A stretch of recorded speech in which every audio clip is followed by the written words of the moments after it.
What's up? I'm Zach. Hello, I'm Connor. What's up? I'm Shane. Mason. And we're Midnight Till Morning on Front Row Live. Woo!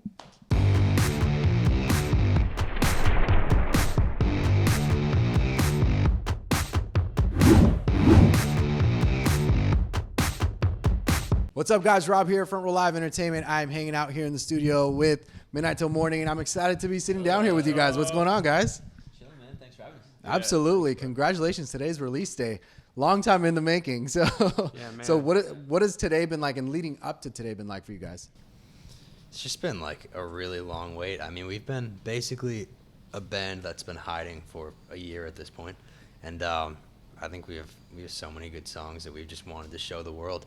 And so it feels good to just finally be putting that out there. And we're all super pumped to be doing it. Yeah, I feel like something not a lot of people might not know this, but we've been pretty much working since 2 weeks after the show was filmed. Like, you know, we went out to Australia and we've just started writing songs, man. When you guys first came out, Mason, you were like, I felt so familiar. Like, I was like, I know this guy from somewhere. Yeah. And I did a lot of stuff with Shepherd, and I think you did. You You did some tours with Shepherd as well, right? Yeah, we're with the same management company. So I've done a few shows with the Shepherd guys. They're the best. That's awesome. So coming into this, like, what was that process like? You know, you come into the production. You know, it looked like a quick turnaround for us. Obviously, for you guys, it was a completely different story and timeline. What was that experience like, and you know, what did you guys take away from that? Yeah, man. So I mean, obviously, it's pretty crazy to see what was it like 5-6 weeks, realistically condensed into 5 weeks. Into like what 10 episodes, something like that. Yeah. That's pretty nuts because it was just this, 6 weeks, crazy intense period. Yeah. So to kind of see it like little snapshots, and then you're looking for moments like, oh, that didn't make It's the like cut. a 12-hour day. You know what I mean? Like, And then some of the stuff that did, I'm like, why'd you put that in there? I didn't need that, So, but we're super proud, and we're just grateful that it's brought us closer to fans and an audience and each other as well. We weren't a band without that show, and now we are. So we're very grateful. And overall, I think we're super happy with how that whole edit did turn out because they got a lot of content out there. Yeah, I mean, they had us like, we went to a skate park one day, we were out at the bar another day. So like they could have made it look like we were like slacking the whole time or whatever they wanted to do, but they did pretty good by us though. I love the fact that you guys were already thinking professional. Like, it wasn't like, let's figure this thing out. Like, you all had your head straight. And I know it was cool to see that moment where like you all had to come, sorry to bring it up, but it's like come to talk to Connor and just be like, hey, like this is a real deal. Like, this is the type of stuff and conversations you need to be able to be successful and for longevity in bands.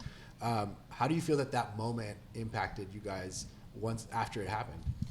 I mean, I think that moment really brought us all together, and I think that moment was probably the only drama we've had as a band. Yeah. And I feel like it was just a growing point for all of us where we had that moment early on and we moved past it and we're like brothers now, It's like it was one of the sorry, bro. Yeah. It was one of those things as well. It's like you're having like this little bit of a tense moment and there's like 10 cameras right on you, so everything's just like amplified tenfold. And like if there were no cameras there, would have just been like, what's going on? We'd be like, oh, this is happening, and we just would have made up. It's like 10 cameras, they want you to be like dramatic and they want you to do all this, and it was cool that happened early on. And it's like funny because people see that and they think that happened a month ago, and it's like, nah, that happened a year ago. Like, we've been working for the past 12 months, like closer than ever. So it's funny how it works. Do you think about it differently now? Like, because now you guys are getting ready for a tour that just got announced. So it's like, you're going to be meeting a lot of people. You're going to be busy. There's so many things that are going to be happening. So does that come back to you guys where it's like, we got to focus. We can't mess around. We have to go to sleep early. We got to prepare for all this. Yeah, I mean, I think we, we're definitely working super hard, but we also have like that reassurance that we've been working super hard, for the past, how many months has it been? A year, bro. About a year now. Like, we've spent multiple months together, like months on months, just working, and, we have the music, maybe like an album and a half, 2 music videos, and we got the tour lined up. So it feels like, obviously we can't chill, but we feel like comfortable in a comfortable spot. Yeah.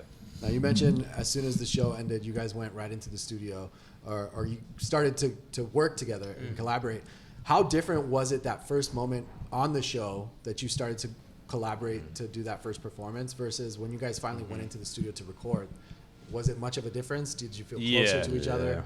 Definitely. I think like the show gave us the ability to meet each other, but I don't feel like we really had the opportunity on the show to kind of flex our creative muscles as much, if that makes sense. Because like Netflix would have owned it, so we're like, better not do that. Well, it's also just not that kind of show, right? Yeah. Like we're songwriters, and I think we were probably maybe too excited on the show. We probably should have been rehearsing the cover songs, but we were busy trying to write our own songs. You know what I mean?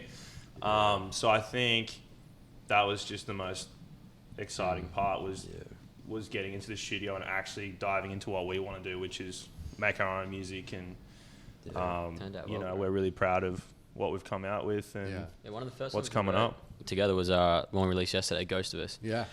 I think for a minute we were like, damn, we're going to have like 6 people in a studio, like producer, top liner, us boys writing, like how is this going to work? Because we all just wrote solo before. Right. And then one of the first songs we wrote together was Ghost of Us, and we're like, oh no, we can do this. We're this is good. Sweet. Yeah. I remember we this listened works. to it and we're like, oh, we're sweet, we can do this. Like, and then every day after that, man, we're just writing, and it's the best part. Also, I feel like just to jump off what Mason said, it's like even on the show, like I think right about, the midpoint where we were at the bottom 2 twice, we were just like, we came to a realization that was like, we didn't really care what happened after if we won the show, because it was like, obviously we're the black sheep. We don't dance. We don't do the same kind of music everybody's doing so well with. But it's like, we want to stick together. We want to be a band. And I think that's something that we had that not every other band had. Yeah. And we were just excited to, get off this show and work. You know what I mean? We were excited to get in the studio and show everybody what MTM really is, not, what the show, had for us, because they weren't prepared for a rock band. They were more ready for that next boy band. That's the thing. It was just so pop and like R&B oriented. So I don't think they ever expected for us to come out of it, to be honest, because we're looking at the song list and we're like there's like a short list and we're like, what are we going to do? So they're like trying to clear songs for us, trying to give us something. Wow. And they just did not have the catalog for pretty much. Yeah. You also mentioned like you didn't want to do dancing. But when you guys hit the stages, like you had moves. You know how to like work that stage, and what was that process like? And Connor, you're like a different person when you're performing as well. Like you like have some choreo. Oh, I don't know if it's choreo. I think it's just like freedom. You know what I mean? I think every like artist and performer has like 2 different personas when they're on and off stage. Yeah.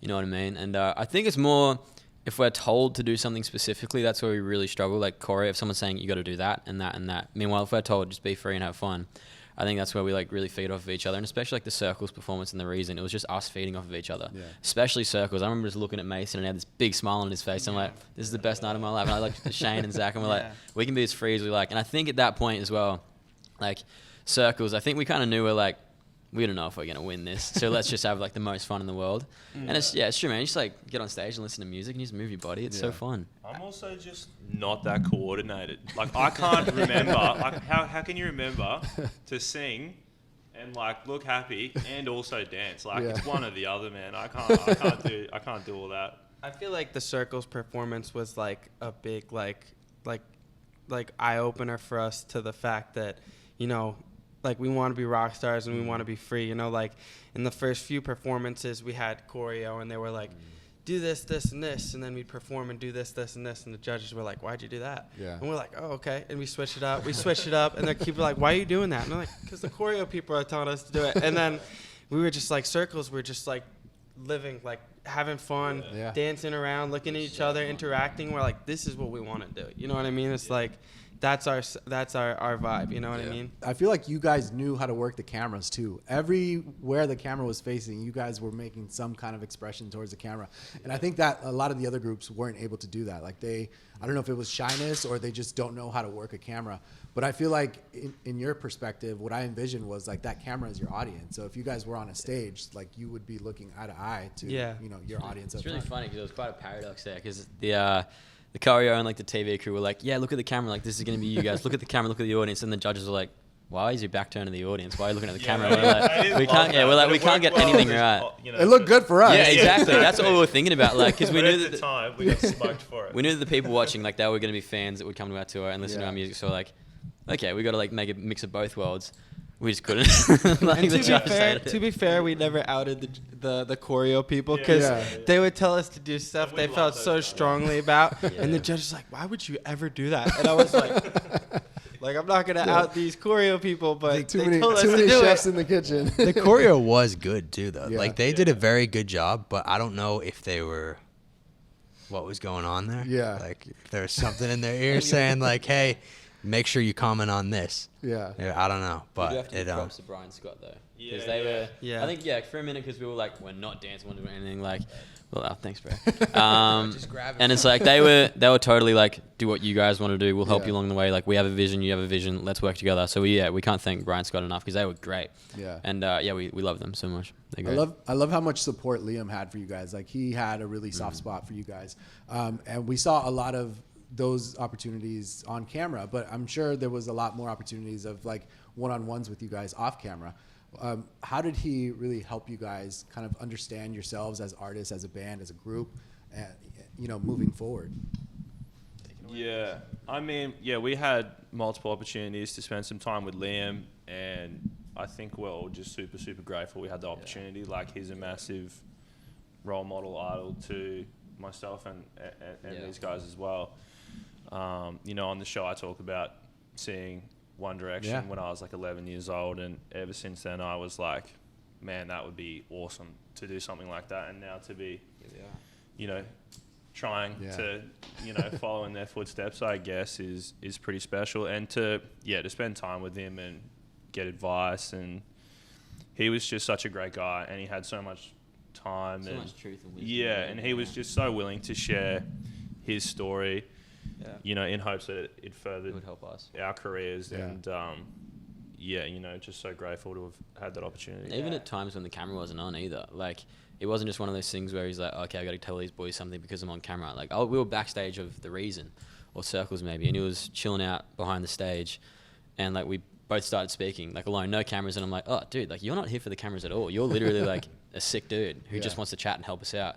And we're speaking about One Direction, like he was asking us questions about the show. He's like, do you guys get to pick your songs? And we're like, nah. Well, I'm like, nah, dude. And he goes, that's messed up. And I'm like, I know, bro, that's what I'm saying. He was a super real guy Yeah. as well, like he just had so many good stories and pieces of advice that, like off camera as well, where he's like, yo, make sure you know about this, don't forget about this, and he was just the best. I think another thing is like, I feel like obviously if anybody knows this show and have seen like the comments, we're getting a lot of backlash for like the One Direction comparisons, and it's like, how could you not compare yourself to that, or like how could you not want to be something like that? Right. Like they were freaking awesome, man. Like we definitely all look up to them, and it's like, their style of music, their stage presence, just them being brothers, like we have such a similar feeling within the group where we're just all like brothers, Yeah, I mean, they were just themselves on stage. They didn't really they weren't doing much choreo, and they all openly say that they weren't great dancers.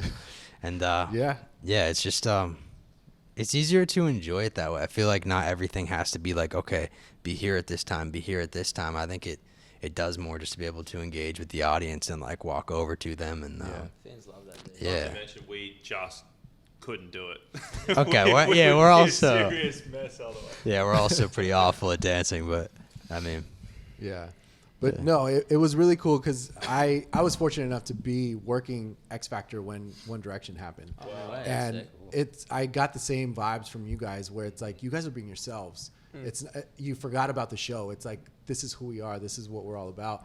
And I got that same kind of feeling watching you guys as I did when One Direction was happening.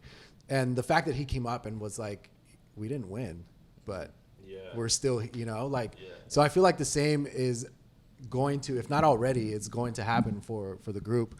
And then now you drop these 2 singles, and I feel like your fans are just going insane for them. Fandom's pretty sick, dude. They're great. As soon as the show aired and we created a band, it just fandom blew up. Yeah. And like we posted it. We released the song at I think 1 p.m. maybe yesterday, and within 30 minutes people were covering the song.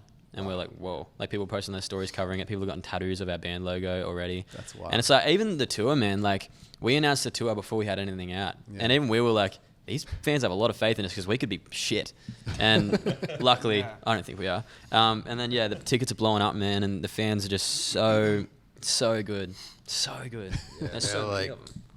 Sorry, bro. They're like little warriors in the comment section. We were getting some like negative comments at first, and we're like, oh no, this isn't good. But I mean, what do you expect? It's gonna happen. And now if you say anything bad, we got like, we got like 20,000 warriors ready to just like fight for us, and they just start going crazy in the comments. Like, why would you say that? I feel a little bad for anyone who says anything. Oh, they get because they just bashed get down. smoked. Yeah. I feel like also it's a really good feeling to see some of the people that were like on the fence about us, and we're like they don't really know because we didn't really get to be our true authentic selves with our music, and they're seeing our new music and they're like, you know what, these guys are dope. You know, like it's cool for them to see the real us now. I saw a comment was like, I expected this to be shit, but I was wrong. And I'm like, thanks, bro. The problem wasn't you guys. It was just like it wasn't the right show for you. That's what it really is. So I feel like when they were watching it, that's why those mindsets were like, I don't know if they're a good band or whatever, but. Then again, we can't take anything away from that show because it brought us together. You know of what course, I mean? it definitely helped a lot. And like the algorithm worked perfect because they took all the people that shouldn't have been in that show and should have been songwriters and stars together, and they put them together. So It was dope. Speaking of songwriters, Benson Boone. What the Dude, heck? gnarly, eh? What the heck? That's awesome. We'll let Connor take this one. He's good at explaining this. Oh yeah, so it's dude, it's gnarly. It's so insane. We got off the show, and we signed to Chug Music in Australia. We love them so much, and we saw this song in a catalog called "Buy," and we're like, "What's that?" And we listened to it, and we're like, "Pretty sure it's Benson Boone." Yeah. And there were some parts that we kind of weren't vibing with in the song. Yeah. We rewrote, reworked and stuff. But yeah, Benson wrote that song with Amy Allen. JT Daly produced it. Ilya Ritsk, a couple other writers that were so stoked that they were kind enough to lend it to us and like put our vision into it. Yeah. Because dude, we listened to I think there was a bridge and a couple of other things, and we're like, that's not us. So like, let's change it a little bit. It actually didn't have a bridge yet when we got it. It was missing pieces. Yeah. So we had to just go through and like rework the song and basically just finish it up and put our little twist on it to make it our own. It's actually really funny though, because "Bye" is like Benson Boone. This was like "Bye's" our big song. We love it so much, and then people like, "Ghost of Us" is actually even really, better. Yeah. And we're like, that's like, it makes us feel good because we wrote "Ghost of Us" like in about 2 hours, 3 hours, something like that, and it's like, yeah, it's as cool as it is to have a song written by Benson. It's also cool to see that fans are digging the stuff that we write. Right. It's great. It's so cool. Yeah. Like I have both of them on replay now, but I know for sure "Ghost of Us" was the one that I was like, this one needs to go on again. Yeah. That one was such a great track. What was that writing process like? How especially that first time writing together, was there like clashing, trying to figure out, how you were each going to put your own kind of 2 cents in? I think we were all pretty like interested to see how it was going to go because it is a lot of cooks in the kitchen, That and coming from being solo. Totally, man. But I think like our chemistry together, with our personalities transferred over, luckily, to the studio, and it flows really well, man. Hey, I mean, I think depending on the song, sometimes someone might take the lead, or a few people might really feel inspired and passionate about a certain topic, but it just depends on any one day. But that song "Ghost of Us," I think all of us were just really feeling it, really connecting with it. I remember that day we came into the studio, and one of our buddies in Australia, Benny Morrell, he's a great songwriter, and we came in the studio, and he was already like jumping, and he was hyped up, and we're like, shit. He's a hype beast. It was early in the morning, but we're like, all right, we're here for it, man. Like, he showed us the idea. We're like, this is sick. Let's finish it. And like right off the rip, as soon as we walked into that studio, like the vibes were just immaculate. Yeah.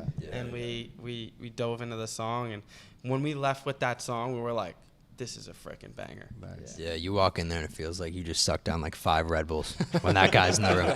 It's crazy. Benny gives you wings. There was no ego in the studio either, man. That's like cool. We walked in there and we were a little bit nervous, but there was no ego at all. We're like, we're not like, no one's a better songwriter than anyone else. Yeah. And even working with Benny and Robbie Desai, they also saw our vision and we saw their vision, and we just created this really beautiful thing. And it's not just Ghost to Us that we created. We've got a tank of songs, bro. Yeah.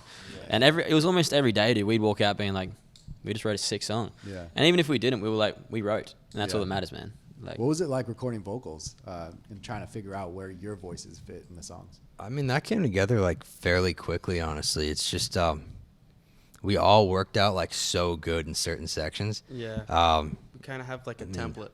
Yeah, it's kind of like Mason and Connor are usually on like verses. I'm like in the pre's, and then I feel like we split the bridges, honestly. Yeah. Shane's voice is super high, so he can like take over the choruses and hit the high notes.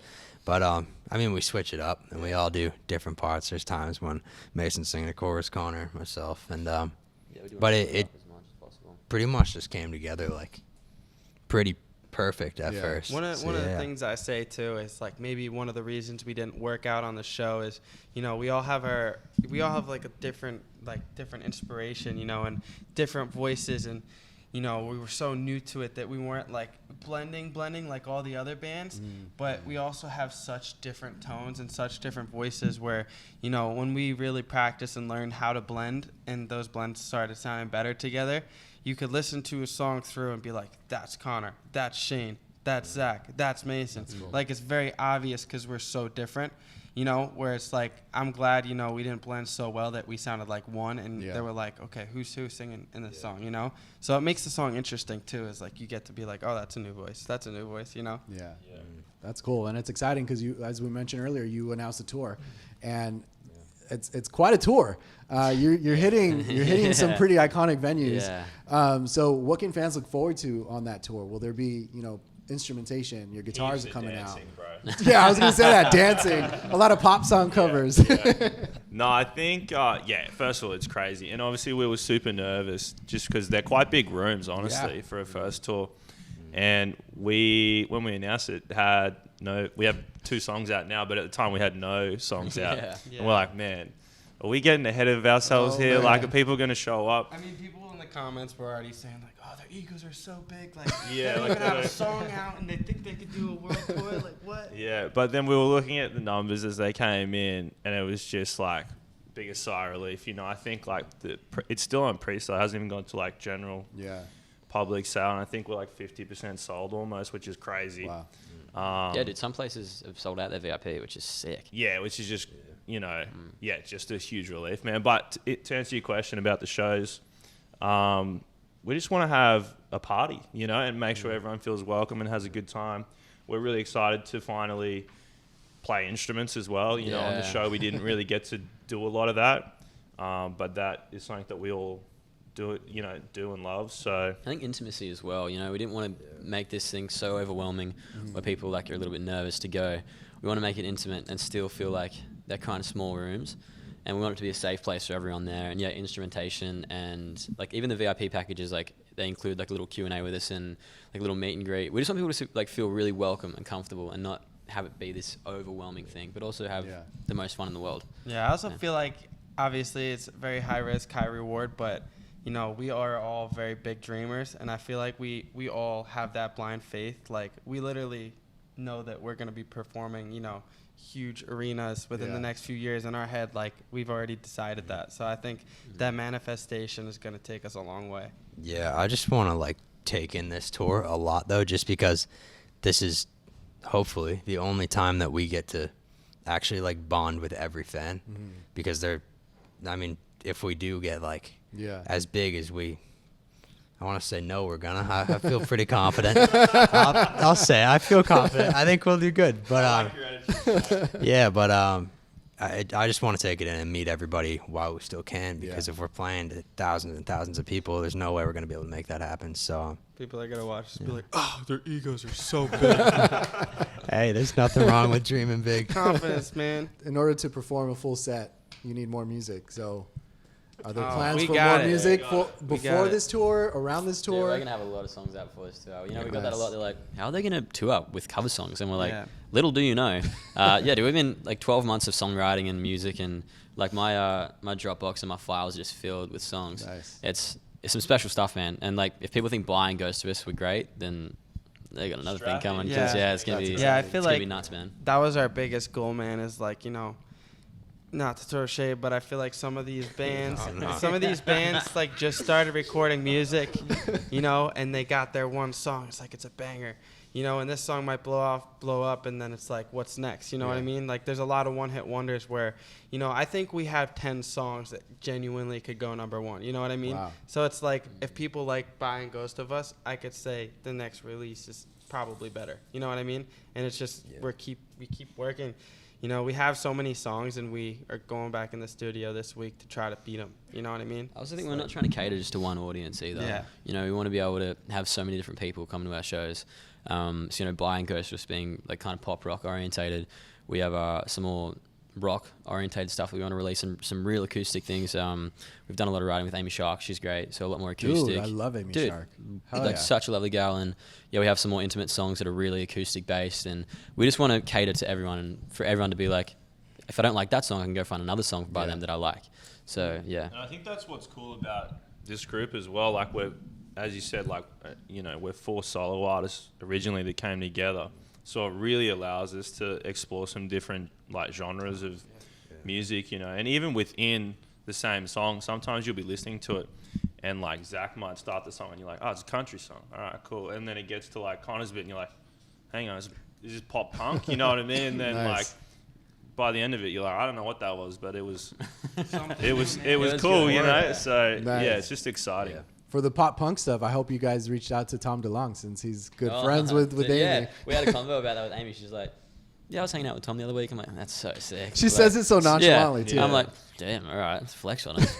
But she's lovely, man. We've been able to work with so many cool people that we've, it's been in awe of. It's been great. It's been really cool. And I think, just like Benson Boone and Amy Allen and stuff, that was our big, like, whoa moment. That's it's crazy, man. Full circle moment for Zach. Yeah, definitely. I mean, I sang Benson's song on the show, and probably 6 weeks later, maybe 7 weeks later, because we went straight out to Australia right after. Wow. Mason kind of set us up with, put us in touch with Chug, and we just flew straight out there and got to work, and Bye was the first song we did together, so it's pretty crazy to be performing a Benson song and then going straight to Australia, so cool. Country I've never been to, and recording a Benson song straight off the back of the show. Maybe next thing you know, you'd be opening up for Benson. So we hope. World tours hopefully, happening, Benson, right? call us, bro. World tour. All right, guys. Well, thank you so much for hanging out with me. I'm excited to see how this monster of a band that you guys have created will continue to evolve. Congratulations with the new releases. Congratulations with the show. And thank you so much, man. I'll catch you guys on the tour. Thank October 18, I want to say maybe. For LA? Yeah, October is LA at the Outright Theater. I can't even remember. Yeah, I have no idea, like but we'll see you there. Something like Probably. that. Tour starts in October. So thanks so much, but man. thanks for hanging out with me, guys. You guys should check out us. Midnight Till Morning, and thanks for watching on Front Row Live. Thank you. Bye. Bye-bye.